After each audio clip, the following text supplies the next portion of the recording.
Hi everyone! Join us in creating these mine-themed bases. See how to employ simple materials like leftover sprue beads, wire and regular rocks.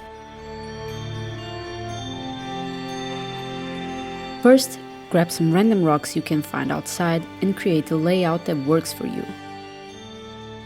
Then get some sprues that were ready to be thrown in the bin and cut the longer segments, like this. We'll also use these cylinder-shaped bits. Create a track using the sprue bits, gluing them with superglue to simulate train railways. After they dry, cut the excess of the sprues. Now to create the rail part, we'll use aluminum wire. This is an easy material to use and you can bend it effortlessly to create curved rails. For this, we also use superglue. Cover the ground using some texture. While the paste is still drying, glue the cylinder bits with superglue and also add some extra parts of the railway bits. Make sure your miniatures are happy with the results before moving to the primer. We'll use a blue color to paint all the rocks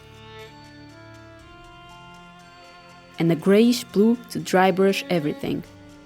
Then we'll paint the metal parts.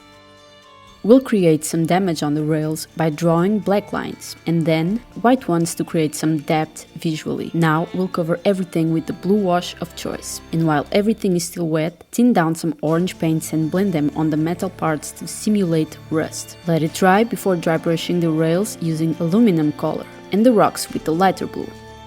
Paint the borders to give that extra nice look. And now let's stuff these bases. For this we chose the brown 4mm because it contrasts well with the blue tones, while it also complements the rust of the rails. We combine it with the 2mm tuft to have some diversity in height. Choosing the burn color is ideal for the scene, since we're featuring a dark underground mine rail. And your bases are done. Time to delve into the mines. Thank you for watching, until our next video.